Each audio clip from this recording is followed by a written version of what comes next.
So let us start our new chapter, that is friction. तो students बहुत सारे forces के बारे में थोड़ा थोड़ा आप देख चुके हो अभी तक, muscular force, gravitational force, magnetic force, friction. तो फ्रिक्शन के बारे में थोड़ा डिटेल में यहाँ पे देखेंगे। हालांकि थोड़ा सा कॉम्प्लिकेटेड चैप्टर माना जाता है, बच्चों को थोड़ी दिक्कत होती है, बट आप बिल्कुल चिंता ना करें, आपको बहुत अच्छे से आराम से सब कुछ समझ में आ जाएगा स्टूडेंट्स। और इसके बहुत सारे प्रैक्टिकल एप्लीकेशन भी होते हैं स्टूडेंट्स। जैसे एक मैं आपको बताऊं, कैरम बोर्ड। कैरम बोर्ड तो आपने खेला होगा स्टूडेंट्स, उस पर कई बार पाउडर स्प्रे करते हैं, उसके बाद उसकी जो पीसेस होती है बहुत फास्ट मूव करने लगती है स्टूडेंट्स। होता है ना ऐसा? क्यों होता है ऐसा, हम देखेंगे यहाँ पे। और यही नहीं, this chapter actually full of lots and lots of practical applications, इसलिए बहुत मजा आने वाला है हमें ये चैप्टर पढ़ते टाइम। तो अब सीरियसली चैप्टर स्टार्ट करते हैं। तो लेट्स रिमूव ऑल दिस। आगे बढ़ने से पहले एक बड़ा सिंपल और इंपॉर्टेंट कॉन्सेप्ट फिजिक्स का हमें देखना चाहिए स्टूडेंट्स। तो उसको समझाने के लिए मैं एक एग्जांपल लेता हूं। सपोज करो एक बाईसाइकिल चला रहा है कोई, ठीक है। तो बाईसाइकिल ऑब्वियसली इधर की तरफ जा रही है स्टूडेंट्स। तो यहां पे हम क्या बोलेंगे, इसका डायरेक्शन ऑफ मोशन किधर की तरफ है।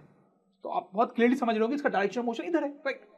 अब यहां पे क्या होता है कि कोई आदमी पीछे से साइकिल को धक्का देने लगता है स्टूडेंट्स। तो आदमी किस डायरेक्शन में फोर्स लगा रहा है, इस पे, आगे की तरफ, इधर की तरफ फोर्स लगा रहा है, ठीक है। और यहां पे होने क्या वाला है स्टूडेंट्स, ये जो बाईसाइकिल है वो स्पीड अप हो जाएगी, ठीक, तेज हो जाएगी और जल्दी आगे जाने लगेगी, सही है। अच्छा, अब वैसा एक और केस लेते हैं। वंस अगेन साइकिल को आगे पेडल किया जा रहा है, वो आगे जा रही है। इस केस में एक आदमी इस तरीके से फोर्स लगाता है बाईसाइकिल पे। तो आप देखो, इस केस में फोर्स वो इधर लगा रहा है, ठीक है। बाईसाइकिल का डायरेक्शन मोशन इधर है, लेकिन वो फोर्स इधर लगा रहा है।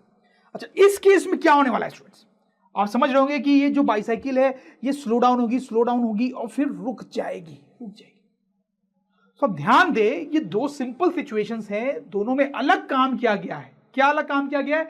इसमें force was applied in the direction of motion. इसमें force was applied in a direction opposite to the direction of motion. Direction motion ये था, फोर्स इधर लगाया गया, राइट। और दोनों केस में कंसिक्वेंसेस भी अलग हुए हैं। इसमें स्पीड अप हुआ है ऑब्जेक्ट और इसमें स्लो डाउन हुआ है और ग्रेजुअली रुक गया है। तो स्टूडेंट्स इसको हम लिख भी लेंगे, if force is applied on an object in the direction of motion, it speeds up. If force is applied on an object opposite to the direction of motion, it slows down and eventually stops. समझ में आई बात students आपको? तो ये बड़ा important concept है, इसको छोटा करके हम यहां पे रख लेंगे, आगे काम आएगा। तो नाउ बैक टू फ्रिक्शन। तो आप इमेजिन करो एक सिचुएशन कि क्रिकेट मैच चल रहा है और किसी बैट्समैन ने एक शॉट खेला along the ground, वो चाहता है कि 4 मारे, ठीक है। तो स्टूडेंट्स आप देखो क्या होता है कि जो बॉल है वो आगे चलते हुए आ रही है और फाइनली बाउंड्री से पहले ही रुक जाती है। ऐसा हो जाता है ना कई बार। तो स्टूडेंट्स आप देखो यहां पे क्या हुआ है कि बॉल का डायरेक्शन ऑफ मोशन इधर की तरफ है, ठीक है। बॉल धीरे धीरे स्लो हुई और फाइनली रुक गई स्टूडेंट्स। ऐसा क्यों हुआ होगा? Can you guess this student? अभी बाईसाइकिल वाला केस मैंने आपको समझाया था, तो कैन यू टेल मी ऐसा क्यों हुआ होगा?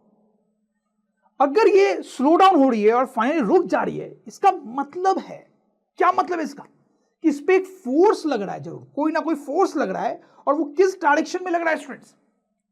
Opposite to the direction of motion. अभी बताया था ना स्टूडेंट्स। इसका मतलब जब ये बॉल आगे जा रही है तो उस पे opposite to the direction of motion एक फोर्स लग रहा है, और वो फोर्स एक्चुअली फ्रिक्शन फोर्स है। The hero of this chapter वो फ्रिक्शन फोर्स है। तो उस फ्रिक्शन फोर्स के कारण, क्योंकि वो opposite to the direction of motion है, ये बॉल स्लो डाउन होती है और रुक जाती है। और ये क्रिकेट में नहीं होता है स्टूडेंट्स, ये बहुत सारे केसेस में हम देख सकते हैं। जैसे लेट्स टेक अनदर एग्जांपल। तो सपोज करो ये टेबल है और एक ब्लॉक है, उसको आपने हिट कर दिया कस के। अब आगे जाने लगी, तो उसके बाद की जो कहानी है वो हम देखेंगे। इसके पहले का सिचुएशन हटा देते हैं। तो आपको पता है स्टूडेंट्स कि टेबल बहुत लंबा है, तो ऐसा हो सकता है कि ये जो ब्लॉक है वो आगे जाएगा, लेकिन धीरे धीरे स्लो डाउन होने लगता है और फिर रुक जाता है फाइनली। तो ऐसा क्यों हो रहा है स्टूडेंट्स? यहां पे वो क्रिकेट वाला एग्जाम्पल की तरह ही है यहाँ पे, ये स्लो डाउन हो रहा है, फाइनल रुक जा रहा है। तो आपको समझ में आ रहा होगा कि अगर ऐसा हो रहा है तो इसका मतलब है कि जरूर इस पे कोई फोर्स लग रहा है opposite to the direction of motion. तो स्टूडेंट्स, इस ब्लॉक पे भी जब वो आगे जा रहा है तो इस पे पीछे की तरफ फ्रिक्शन फोर्स लग रहा है opposite to the direction of motion. जो फोर्स है पीछे की तरफ लग रहा है वो फ्रिक्शन फोर्स है, और इसी कारण ये स्लो डाउन होकर रुक जा रहा है। आपको समझ में आई बात स्टूडेंट्स? तो ऐसे 2 एग्जांपल्स मैंने दिए, ऐसे बहुत सारे एग्जांपल्स की हम बात कर सकते हैं स्टूडेंट्स। तो बेसिक कॉन्सेप्ट ये है फ्रिक्शन का स्टूडेंट्स, कि अगर मेरे पास ये सरफेस है और कोई ऑब्जेक्ट है जो उस सरफेस पे आगे जा रही है, तो ये जो सरफेस होता है वो उस ऑब्जेक्ट पे फोर्स लगाता है opposite to the direction of motion. यानी इस केस में पीछे की तरफ, और इस फोर्स को क्या बोलते हैं स्टूडेंट्स? Friction, friction, friction. आप देखिए वो क्रिकेट वाले एग्जांपल में भी वही हो रहा था स्टूडेंट्स, ये जो बॉल थी वो ग्राउंड पे आगे जा रही थी, ग्राउंड पे आगे जा रही थी, इसलिए ग्राउंड ग्राउंड बॉल पे opposite to the direction of motion एक फोर्स लगा रहा था, और उसका नाम क्या है students? Friction force. I hope you understand this students.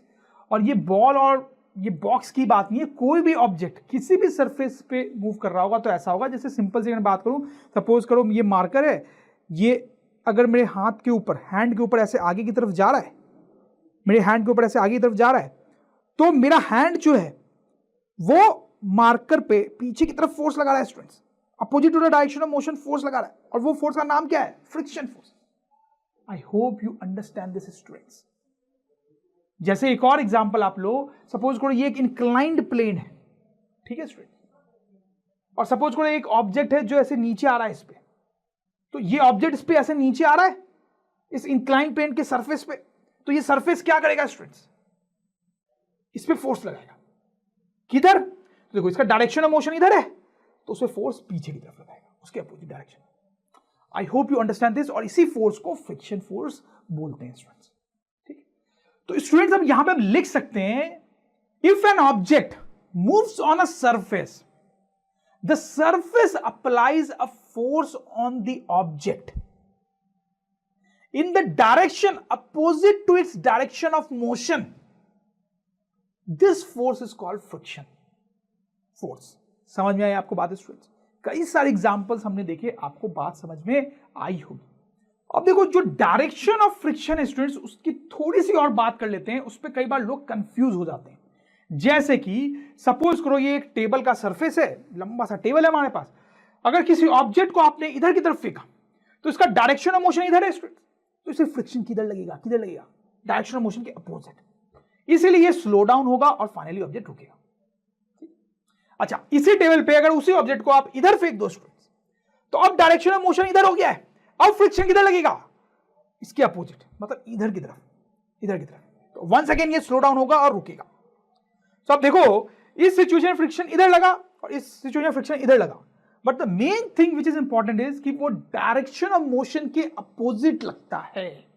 समझ में आ रही है आपको बात? तो दिस इज वेरी इंपॉर्टेंट, जो कि आपको इस छोटे से एक्सपेरिमेंट से समझ भी आ रहा होगा कि friction acts in the direction opposite to the direction of motion. इस पे इतना इंफेसिस इसलिए दिया जा रहा है क्योंकि इसमें बच्चे गलतियां करते हैं students. Fine, now let's move to the next important thing, that is cause of friction. तो अब इन सारी सिचुएशन में फ्रिक्शन लगता क्यों है? What's the reason behind it? Deep reason क्या है? देखो मैं आपको बताता हूं, बड़ा सिंपल है स्टूडेंट्स। जैसे देखो ये टेबल है और ये उस पर आपका ब्लॉक रखा हुआ है, तो आप ध्यान देंगे जब ये ब्लॉक आगे मूव करता है तो ब्लॉक का ये वाला सरफेस और टेबल का ये जो सरफेस है, ये दोनों एक दूसरे के कांटेक्ट में रहेंगे। ठीक है, समझ में आ रही है आपको बात? अब देखो नॉर्मली अगर आप किसी टेबल को देखोगे, अपने नॉर्मल आई से देखोगे, तो आपको उसका सरफेस बड़ा स्मूथ टाइप लगेगा स्टूडेंट्स। उसी तरह से इस बॉक्स का भी जो बॉटम सरफेस है, बॉटम सरफेस जो कांटेक्ट में है टेबल के, उसको भी आप देखोगे तो वो भी बड़ा स्मूथ सा लगेगा आपको, बिल्कुल शाइनी सा, स्मूथ सा लगेगा। लेकिन स्टूडेंट्स होता क्या है कि अगर आप टेबल के सरफेस को और इस ब्लॉक के भी सरफेस को माइक्रोस्कोप से देखोगे, ऐसे ऐसे माइक्रोस्कोप से देखोगे, तो आपको ऐसा कुछ दिखाई देगा। ठीक है, जूम किया मैंने यहां पे। अगर माइक्रोस्कोप से देखोगे तो आपको दिखाई देगा कि जो टेबल का सरफेस है, जो आपको बड़ा स्मूथ सा लग रहा है, उसमें छोटे छोटे गड्ढे हैं स्टूडेंट्स, इरेगुलरिटीज हैं। वैसे बॉक्स का जो सरफेस है उसमें बहुत सारी इरेगुलरिटीज है, उसमें छोटे छोटे गड्ढे हैं जो हमें नेकेड आई से नहीं दिख रहे हैं। वो इतने छोटे छोटे गड्ढे हैं कि वो माइक्रोस्कोप से ही दिखते हैं स्टूडेंट्स। आपको समझ में आ रही बात? नॉर्मल आई से आपको दोनों सरफेस स्मूथ दिख रहे हैं, लेकिन माइक्रोस्कोप से देखोगे तो दोनों में छोटे छोटे गड्ढे हैं। और होता क्या है कि दोनों के छोटे छोटे गड्ढे एक दूसरे में फंसे हुए हैं, जैसा कि आप यहां फोटोग्राफ में देख सकते हो। Right students? तो एक्चुअली में इस ब्लॉक के या बॉक्स के छोटे छोटे गड्ढे इस टेबल के छोटे छोटे गड्ढों में इरेगुलरिटीज में फंसे हुए हैं स्टूडेंट्स। जिसके कारण आप सोच सकते हो कि जब ये बॉक्स आगे जाना चाह रहा है तो ये सरफेस उसके लिए प्रॉब्लम क्रिएट कर रहा है ना, क्योंकि इससे गड्ढे उसमें फंसे हुए। राइट? तो सॉर्ट ऑफ हम ऐसा सोच सकते हैं कि ये उसके लिए प्रॉब्लम क्रिएट कर रहा है आगे जाने में, तो मतलब है कि ये जो है उस ब्लॉक पे पीछे की तरफ फोर्स लगा रहा है, फ्रिक्शन फोर्स लगा रहा है, उसी को हमने नाम दे दिया फ्रिक्शन फोर्स। समझ में आए आपको बात स्टूडेंट्स कि फ्रिक्शन फोर्स लगने का रीजन है कि दोनों सरफेस में बहुत सारे गड्ढे हैं, इरेगुलरिटीज हैं और वो एक दूसरे में फंसे हुए हैं, इसलिए जब ये आगे जाना चाह रहा है तो उसको प्रॉब्लम हो रही है, तो हम बोल रहे हैं कि इसे फ्रिक्शन फोर्स लग रहा है। I hope you understand this. तो स्टूडेंट्स को लिख भी सकते हैं हम कि friction force is caused due to interlocking of irregularities of the surfaces of the two objects in contact. समझ में आई बात स्टूडेंट्स? आपको वही चीज मैंने लिखी है जो मैं आपको यहां बताने की कोशिश कर रहा था, इंटरलॉकिंग ऑफ द इरेगुलरिटीज, उसी के कारण फ्रिक्शन फोर्स लगता है। जिसे इसको और अच्छे से समझने के लिए कैरम बोर्ड का एग्जांपल मैं आपको देता हूं। तो दिस इज कैरम बोर्ड, ठीक है। अब देखो इस पे जब आप हल्के से किसी पीस को धक्का देते हो, पुश करते हो स्ट्राइकर से, तो थोड़ी देर बाद आगे जाके वो रुक सकती है, राइट स्टूडेंट्स? क्यों हो रहा है ऐसा? क्योंकि जो बोर्ड है वो पीस पे पीछे की तरफ फ्रिक्शन फोर्स लगा रहा है। आपको ये बात समझ में आ रही है? ठीक। तो क्यों लगा रहा है तो जूम करके देख लेते हैं। तो जो पीस है कैरम बोर्ड का, उसकी सरफेस में भी छोटे छोटे इरेगुलरिटीज, गड्ढे हैं, और बोर्ड में भी वैसा ही है, और दोनों इंटरलॉक हो गए हैं, तो वहां पे फोर्स लगता है, ठीक है, फ्रिक्शन फोर्स लगता है। अच्छा, अब देखो क्या करते हैं, पाउडर स्प्रे करते हैं ना स्टूडेंट्स, ठीक है। तो मान लो ये कैरम बोर्ड ने पाउडर स्प्रे कर दिया है, अब जो है वो जो पीस है बहुत फास्ट मूव करता है। उसका रीजन क्या है? वहां पे अगर हम जूम करके देखें स्टूडेंट्स, तो पहले तो इसकी तरह ही इरेगुलरिटीज वहां भी थे, लेकिन क्योंकि आपने वहां पे पाउडर स्प्रे किया है, तो पाउडर उनके गड्ढों में इरेगुलरिटीज में भर गया है स्टूडेंट्स, भर गया, जिससे उनकी इरेगुलरिटीज बहुत कम हो गई है, क्योंकि जो गड्ढे थे उसमें वो पाउडर जा जाके सेटल हो गया ना स्टूडेंट्स। तो अब वहां पे इंटरलॉकिंग नहीं रही, या बहुत कम हो गई है इंटरलॉकिंग, इसलिए अब फ्रिक्शन फोर्स नहीं लग पा रहा है या बहुत कम लग रहा है, जिसके कारण चीजें बहुत फास्ट मूव कर रही है, you know. So I hope you understand this कि क्या चल रहा है यहां पे। तो अब हम देखेंगे वैल्यू ऑफ फ्रिक्शन। तो जैसे हमने देखा कि अगर ये ऑब्जेक्ट है, ये टेबल के सरफेस पे आगे जा रहा है, तो इसे पीछे की तरफ फ्रिक्शन फोर्स लग रहा है, लेकिन उस फ्रिक्शन फोर्स की वैल्यू हो सकता है कि बहुत ज्यादा हो सकता है कि उसकी वैल्यू कम हो, मीडियम हो। तो कैसे डिसाइड होता है, किन फैक्टर्स से डिसाइड होता है कि इसकी वैल्यू ज्यादा होगी या कम होगी, वही हम यहां पे देखने वाले हैं। तो जो पहला फैक्टर है जो मैं आपको यहां पे बताने वाला हूं, that is roughness of the surface. देखो इसमें क्या है, आपको तो रीजन पता ही है कि फ्रिक्शन लगता क्या क्यों है। तो दोनों सरफेस को माइक्रोस्कोप से देखेंगे तो कुछ ऐसा दिखाई देगा, दोनों में इरेगुलरिटीज हैं, गड्ढे हैं जो फंसे हुए हैं, इंटरलॉक्ड हैं, इसलिए फ्रिक्शन फोर्स लग रहा है, ठीक, राइट। तो अब एक और केस ऐसा ही लेते हैं स्टूडेंट्स, यहां पे एक दूसरा ब्लॉक है, सरफेस भी कुछ अलग है, टेबल भी अलग है। इस केस में भी दोनों सरफेस को जूम करने पे कुछ ऐसा दिखाई दे रहा है स्टूडेंट्स, आप देखें। लेकिन स्टूडेंट्स दोनों केस में कुछ अलग समझ में आ रहा है आपको। इस केस में आपको लग रहा होगा कि दोनों सरफेसेस में जो गड्ढे हैं वो थोड़े कम है, इसलिए उनके बीच में इंटरलॉकिंग भी कम है। यहां पे गड्ढे बहुत ज्यादा है तो इंटरलॉकिंग भी ज्यादा है। समझ में आ रहा है? ऐसा हो सकता है ना? तो आप खुद ही सोचो, इस केस में जब ऑब्जेक्ट आगे जाएगा और इस केस में जब ऑब्जेक्ट आगे जाएगा, तो किस केस में ज्यादा फ्रिक्शन लगना चाहिए? क्योंकि इसमें इंटरलॉकिंग ज्यादा है तो फ्रिक्शन ज्यादा लगेगा, लार्ज अमाउंट ऑफ फ्रिक्शन, और इस केस में इंटरलॉकिंग कम है तो फ्रिक्शन भी कम होगा। सही बात है ना? तो वही मैं आपको बताना चाह रहा था। हम बोलेंगे कि यहां पर सरफेस बहुत रफ है, और यहां पे सरफेस उतना रफ नहीं है, तो स्टूडेंट्स हम लिख सकते हैं more is the roughness of the surfaces, more is the value of friction, right. जैसा कि यहां पे था, smoother the surface lesser is the value of friction. अगर सरफेस स्मूथ होगा तो फ्रिक्शन की वैल्यू थोड़ी कम होगी। जितने ज्यादा गड्ढे होंगे, जितने ज्यादा रफनेस होगी, उतनी इंटरलॉकिंग होगी, उतना फ्रिक्शन ज्यादा होगा। तो कैरम बोर्ड वाला एग्जांपल से भी आप इस बात को समझ सकते हो। जैसे मैंने आपको ये दो सीन बताए थे, यहां पे पाउडर नहीं डाला था तो जूम करके देखा था तो ऐसा था, यहां पाउडर डाल दिया था तो जूम करके देखा था तो ऐसा था, ठीक है। तो देखो यहां पे दोनों सरफेस रफ थे, इंटरलॉकिंग ज्यादा थी, इसलिए फ्रिक्शन ज्यादा लग रहा था। यहां पे क्या हुआ था, पाउडर डालने से दोनों के गड्ढे भर गए, तो हम बोल सकते हैं स्मूथ हो गए सरफेस। कैसे हो गए? स्मूथ हो गए, रफनेस कम होगी, इसीलिए अब फ्रिक्शन नहीं लग रहा था स्टूडेंट्स, या कम लग रहा था, राइट। तो ये जो कॉन्सेप्ट हमने रफनेस वाला देखा स्टूडेंट्स, वो आपको और अच्छे से समझाने के लिए मैं 2 एक्सपेरिमेंट्स आपको बताने वाला हूं जो अपने घर पे आप बहुत आसानी से कर सकते हैं। And let me tell you, science के खासकर फिजिक्स के एक्सपेरिमेंट बहुत सिंपल होते हैं, हमें करना चाहिए, क्योंकि जब एक्सपेरिमेंट्स करते हैं खुद से तो बहुत अंडरस्टैंडिंग हमारी बढ़ती है, बिल्कुल अंदर घुस जाता है कॉन्सेप्ट। ठीक है स्टूडेंट्स, तो एक्सपेरिमेंट देखते हैं। अच्छा, इस एक्सपेरिमेंट का पर्पस क्या है? To understand that the value of friction depends on the nature of surfaces, जैसा हमने देखा भी। ठीक है, अच्छा, before I tell you about this experiment, I want to tell you about a very interesting device which is called spring balance. नाम पे ध्यान देंगे, स्प्रिंग बैलेंस। इस तरह का डिवाइस होता है, आपने देखा होगा स्टूडेंट्स, इसके अंदर स्प्रिंग होता है। यहां पे देखो एक मार्किंग्स भी आपको दिख रही है। क्या काम करता है, कैसे काम करता है, मैं आपको समझाता हूं। जैसे देखो, इस स्प्रिंग को मैंने पकड़ा और खींचा ऐसे, तो मैंने कुछ फोर्स लगाया स्टूडेंट्स, फोर्स लगाया, ये लंबा हो गया उससे। अच्छा, वहां पर देखो, देखो फिर से दिखाता हूं, यहां पे देखना, यहां पे भी मूवमेंट होगा। मैंने इसको पकड़ा और खींचा, दिख रहा है आपको? अच्छा, वहां पे अभी रीडिंग जो है वो आ रही है 10 पे, 10 पे। इसका मतलब स्टूडेंट्स, मैंने यहाँ पे जो फोर्स लगा रखा है ना, वो उसकी वैल्यू 10 है, उसकी वैल्यू 10 है। अच्छा, अब देखो मैं और फोर्स लगाता हूँ, और फोर्स लगाया तो ये और खींच लिया मैंने इसको। अच्छा, अब वो देखो वो 20 पे चला गया, तो इसका मतलब कि मैंने जो फोर्स लगा रखा ना यहाँ पे, उसकी वैल्यू 20 है। अच्छा, और खींचा, अब देखो अब वो 30 पे आ गया। तो अभी जो मैंने ज्यादा फोर्स लगा रखा है वो 30 का है। तो इसमें को समझ में आया कैसे ये डिवाइस फंक्शन करता है। तो हम लिख भी सकते हैं, spring balance is a device which can be used to find the value of force which we are applying. सही।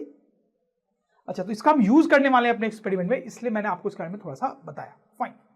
सो अब देखो एक्सपेरिमेंट क्या है। तो सिंपल सा है, ये टेबल है, टेबल के ऊपर हमने एक ब्रिक रख दिया स्टूडेंट्स, नॉर्मल वाला ब्रिक, और फिर आप देखो इस तरह से स्प्रिंग कनेक्ट कर लिया हमने उससे। ठीक है, अब मैं इस स्प्रिंग को खींचने वाला हूं, तो मैं स्प्रिंग को खींचूंगा तो वो ब्रिक भी मूव करेगा, और बहुत ज्यादा नहीं खींचूंगा स्प्रिंग को, इतना ही खींचूंगा ताकि वो ब्रिक धीरे धीरे धीरे आगे बढ़ने लगे। ठीक, तो आप देखो मैं स्प्रिंग को खींच रहा हूं, खींचा खींचा खींचा, अब देखो मूव कर रहा है, मूव कर रहा है, मूव कर रहा है। ठीक है, मूव कर रहा है, और आप रीडिंग देखो, रीडिंग कितना फोर्स लगा रहा हूं मैं, दिख रहा है स्टूडेंट्स आपको? ठीक है, ठीक है, उतना फोर्स मैंने लगाया, वो मूव कर रहा है। अच्छा, आपको ये भी समझ में आ रहा होगा कि वो जब आगे मूव कर रहा है तो फ्रिक्शन फोर्स पीछे लग रहा है। ठीक, कोई डाउट नहीं। अच्छा, अब इस एक्सपेरिमेंट को थोड़ा सा चेंज करते हैं, यही सेटअप हम वापस लेंगे, लेकिन हम क्या करेंगे कि आप देखो ब्रिक को मैंने एक पॉलिथीन में रैप करके रखा है, बाकी सब कुछ सेम है स्टूडेंट्स। ठीक, अच्छा, अब मैं इसको खींचता हूं। ठीक है, मैं इतना ही खींचूंगा ताकि वो धीरे धीरे आगे मूव करने लगे। तो मैंने खींचा खींचा खींचा खींचा, अब देखो आगे मूव कर रहा है, कर रहा है स्टूडेंट्स, कर रहा है, कर रहा है, और देखो कितना फोर्स में लगा रखा है, देखो दिख रहा है आपको? ठीक, अच्छा, इस केस में आपको समझ में आ रहा है कि सिर्फ पीछे फ्रिक्शन फोर्स लग रहा होगा। ठीक, अच्छा, एक और यहां पे वेरिएशन कर लेते हैं। अब इस ब्रिक को किसी और चीज में रैप करते हैं, इसे पेपर में, किसी बड़े से पेपर में रैप कर दिया स्टूडेंट्स मैंने। ठीक, और फिर से वैसे मैंने उसको खींचा खींचा खींचा खींचा, देखो आगे आ रहा है, आ रहा है, आ रहा है। ठीक है, अब वन सेकेंड आप देख सकते हो कितना फोर्स मैंने लगाया। ठीक, और इस केस में आप समझ रहे हो इसे पीछे की तरफ फ्रिक्शन फोर्स लग रहा है। ठीक है, अच्छा, अब एक चीज आप क्लियरली नोटिस कर पा रहे होंगे कि तीनों केसेस में मुझे अलग अलग अमाउंट ऑफ फोर्स लगाना पड़ा उनको आगे ले जाने के लिए। दिख रहा है आपको क्लियरली? अलग अलग अमाउंट ऑफ फोर्स लगाना पड़ा। ऐसा क्यों हो रहा है स्टूडेंट्स? कैन यू गेस ऐसा क्यों हो रहा है? स्टूडेंट्स आप देखो, इन तीनों केस में जो पीछे फ्रिक्शन लग रहा है, जो इसको आगे जाने से रोक रहा है, राइट, पीछे फ्रिक्शन लग रहा है जो इसको आगे जाने से रोक रहा है, वो अलग अलग अमाउंट का है। तीनों केस में फ्रिक्शन अलग अलग अमाउंट का है। क्यों अलग अलग अमाउंट का है स्टूडेंट्स? क्योंकि देखो यहां पे जो सरफेस है वो एक तो टेबल की सरफेस है और ब्रिक की सरफेस है जो कांटेक्ट में। यहां पे सरफेस पॉलिथीन की हो गई, सरफेस चेंज हो गया, ब्रिक का सरफेस टेबल के कांटेक्ट में नहीं है, पॉलिथीन की सरफेस है। यहां पे पेपर जो है वो सरफेस है। तो क्योंकि तीनों के इसमें सरफेस चेंज हुआ है और ऑब्वियसली तीनों की स्मूथनेस और रफनेस अलग होगी, ब्रिक की स्मूथनेस अलग होगी, ये पॉलिथीन की अलग होगी, पेपर की अलग होगी। तो क्योंकि नेचर ऑफ सरफेस, रफनेस या स्मूथनेस ऑफ सरफेस तीनों केस में अलग है, तो फ्रिक्शन फोर्स भी तीनों केस में अलग लग रहा है स्टूडेंट्स, जिसके कारण मुझे भी तीनों केस में अलग अलग अमाउंट का फोर्स लगाना पड़ा। आई hope you understand this students. तो सेम ही ब्रिक था, ठीक है, लेकिन क्योंकि आपको अलग अलग फोर्स लगाना पड़ा, तो इससे साबित होता है कि यार सरफेस का जो नेचर है उस पर फ्रिक्शन की वैल्यू डिपेंड कर रही है, राइट स्टूडेंट्स। तो अब एक और एक्सपेरिमेंट मैं आपको बताता हूं to emphasise the same point. ये बड़ा इंटरेस्टिंग है। देखो आपको क्या करना है, इस तरह से एक इंक्लाइन प्लेन बनाना है। कैसे बनाया मैंने? एक बॉक्स लिया और एक बुक को इस तरह से रख दिया। आप चाहो तो बुक की जगह कोई और फ्लैट चीज भी रख सकते हो। नीचे यहां पे टेबल है, आप क्या करो, एक सेल लो, बैटरी मिलती है मार्केट में, वो लो, उसको यहां से छोड़ो स्टूडेंट्स। क्या होगा, छोड़ेंगे आप, ये स्पीड में नीचे आएगी, फिर आगे जाएगी और फिर रुक जाएगी ना कहीं जाके। अच्छा, तो ये रुके क्यों? स्टूडेंट आपको समझ में आ रहा होगा, अब तो आप ये सब एनालाइज कर सकते हैं। अगर हम मोशन के इतने पार्ट को देखें तो क्यों रुकी है, क्योंकि जब ये आगे जा रहा था तो इसे फ्रिक्शन फोर्स पीछे लग रहा था जो इसको स्लो डाउन कर रहा है और फाइनली रोक देता है। ठीक है, अच्छा, अब इसी एक्सपेरिमेंट के कुछ और वेरिएशंस हम कर सकते हैं जितने आपको मन करे।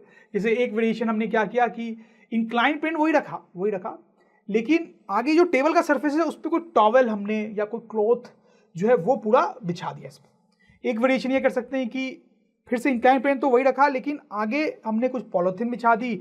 एक और वेरिएशन वो किया कि उसमें आगे पेपर बिछा दिया। लेकिन प्लीज ध्यान रखें कि इंक्लाइन प्लेन पे कुछ नहीं कर रहे हैं, वो वैसे ही है, बस आगे हमने जो सरफेस है उसको चेंज कर दिया। अब इन सारे केसेस में अगर आप सेल को ऊपर से छोड़ोगे तो आप देखोगे सेल बड़े स्पीड में नीचे आएगी और फिर आगे जाएगी सब केसेस में। लेकिन स्टूडेंट्स, हर केस में आप देखोगे कि जो सेल्स हैं वो अलग अलग डिस्टेंस पे जाके रुक जाएगी। तो ऐसा क्यों हो रहा है? Can you think? बड़ा सिंपल है स्टूडेंट्स। आपको पता है कि सारे केस में फ्रिक्शन लग रहा है पीछे। अब क्योंकि सरफेस हर केस में अलग है तो फ्रिक्शन की वैल्यू भी अलग है, राइट स्टूडेंट्स? जिसके कारण फ्रिक्शन की वैल्यू अलग होने के कारण अलग अलग डिस्टेंस पे ये सेल जाके रुकता है, राइट स्टूडेंट्स? तो सेल का अलग अलग डिस्टेंस पे जाके रुकना ये प्रूव कर रहा है कि फ्रिक्शन भी हर केस में अलग है। तो इससे ये साबित होता है कि सरफेस चेंज करने पे फ्रिक्शन भी चेंज हो जाता है। मतलब value of friction depends on the nature of surfaces, जैसा कि हम बार बार देखते आ रहे हैं, राइट स्टूडेंट्स? तो आई होप आपको बात समझ में आई होगी। अगर कोई डाउट है तो वीडियो को रिवाइंड करके देखें। यही तो फायदा है वीडियो से पढ़ने का, आप जितनी बार चाहे रिवाइंड करके पढ़ सकते हैं जब तक आपको समझ में ना आए, जब तक बिल्कुल दिमाग में घुस ना जाए। तो स्टूडेंट्स, हम देख रहे थे वैल्यू ऑफ फ्रिक्शन कि वो किन किन चीजों पे डिपेंड करती है उसकी वैल्यू। तो हमने देखा कि the value of friction force depends on number 1 the nature of the surfaces, their smoothness और रफनेस। ठीक है स्टूडेंट्स? अच्छा, दूसरी चीज जिस पे वैल्यू ऑफ फ्रिक्शन डिपेंड करती है वो है the value of friction depends on the force with which the surfaces in contact are being pressed together। क्या मतलब है इसका? ध्यान से पढ़ें एक दो बार इसको। क्या मतलब है इसका वो मैं आपको यहां पे समझाता हूं। जैसे देखें, ये ऑब्जेक्ट रखा हुआ है यहां पे, ठीक है, और स्प्रिंग बैलेंस के हेल्प से मैं उसको खींचता हूं ऐसे, ठीक है। वो स्प्रिंग बैलेंस में इसलिए लगा रहा हूं ताकि मैं अपना फोर्स मेजर करना चाहता हूं। तो मैंने इसको खींचा, वो चल रहा है आगे, आप देख रहे हो कितना फोर्स मैंने लगाया। ठीक है स्टूडेंट्स, कोई डाउट नहीं आपको, फ्रिक्शन लग रहा है इसे पीछे, ठीक। अच्छा, अब आप सपोज करो यही एक्सपेरिमेंट हम दोबारा करते हैं स्टूडेंट्स, लेकिन अब जब मैं इसको खींचूंगा ना तो ऊपर से कोई फ्रेंड है मेरा जो इस ब्लॉक को ऐसे पुश कर रहा है, आप देखो उसको दबा रहा है, ठीक है। और इस केस में जब मैं खींचता हूं तो मुझे ज्यादा दम लगाना पड़ रहा है स्टूडेंट्स, बहुत ज्यादा दम लगाना पड़ रहा है, आप देख सकते हो रीडिंग भी ज्यादा है, ठीक। और स्टूडेंट्स, वो ऐसा करना इसलिए पड़ रहा है, मुझे ज्यादा फोर्स इसलिए लगाना पड़ रहा है क्योंकि यहाँ पे फ्रिक्शन फोर्स भी ज्यादा लग रहा है। यहां पे फ्रिक्शन फोर्स कम लग रहा है और यहां पे फ्रिक्शन फोर्स ज्यादा लग रहा है, ऐसा क्यों? रीजन तो आपको समझ में आ रहा होगा, कहीं ना कहीं ऊपर से ये जो आदमी प्रेस कर रहा है इसको, वहीं पर कैच है। तो बड़ा सिंपल है स्टूडेंट्स, देखो यहां पे दोनों सरफेसेस को आप जूम करके देखें तो उनकी जो इरेगुलरिटीज है वो गड्ढे आपको दिख रहे हैं, ठीक है। और इसको भी जूम कर लेते हैं, दोनों जगह पे इरेगुलरिटीज सेम ही होंगे। क्यों सेम ही होंगे? क्योंकि ब्लॉक भी सेम है और सरफेस भी सेम है, सब कुछ सेम ही है, दोनों का सरफेस सेम है। आदमी ने पुश किया एडिशनल, लेकिन सरफेस चेंज नहीं हुआ है, तो दोनों की इरेगुलरिटीज और गड्ढे बिल्कुल सेम है, ठीक। लेकिन देखो स्टूडेंट्स, क्या होता है कि यहां पर आप सोच के देखो क्या होगा कि जब आदमी ऊपर से पुश कर रहा है तो क्या आपको लग रहा है कि इसके गड्ढे ज्यादा फंस जाएंगे जाके उसमें? होगा ना ऐसा, इसमें गड्ढे ज्यादा फंस जाएंगे क्योंकि ऊपर से दबाया जा रहा है ना उसको, तो ज्यादा गड्ढे फंस जाएंगे। तो स्टूडेंट्स, आपको कहानी पूरी समझ में आ गई होगी, क्योंकि दोनों जगह सरफेस तो सेम है, गड्ढे सेम है, लेकिन यहां पर इंटरलॉकिंग ज्यादा हो जाएगी। तो इंटरलॉकिंग ज्यादा होने से फ्रिक्शन फोर्स जो है वो बढ़ जाएगा यहां पे, जबकि यहां पे फ्रिक्शन फोर्स उतना ज्यादा नहीं होगा, ठीक है। तो वही मैंने यहां पे सेकंड पॉइंट पे लिखा है कि फ्रिक्शन फोर्स की जो वैल्यू है वो इस बात पे भी डिपेंड करती है कि कितने फोर्स से प्रेस किया जा रहा है दोनों सरफेसेस को, ठीक। अगर आप इसको और कस के प्रेस करोगे तो यहां पर इंटरलॉकिंग और बढ़ जाएगी और फ्रिक्शन फोर्स भी और ज्यादा हो जाएगा। आई होप यू गेट दिस। तो स्टूडेंट्स, अगर ड्रोन स्टडी की ये वीडियोस आपको अच्छे लग रहे हैं तो आप प्लीज इनको लाइक करें, सब्सक्राइब करें, कमेंट्स लिखें स्टूडेंट्स, अपने थॉट्स बताएं, हमारे साथ शेयर करें कि आप और क्या चाहते हैं। और इतना ही नहीं स्टूडेंट्स, सबसे इंपॉर्टेंट नीचे शेयर बटन पे क्लिक करें और अपने दोस्तों के साथ इन वीडियोस को व्हाट्सएप और फेसबुक पे शेयर करें स्टूडेंट्स, ताकि वो भी इन वीडियोस का फायदा उठा सकें स्टूडेंट्स, राइट।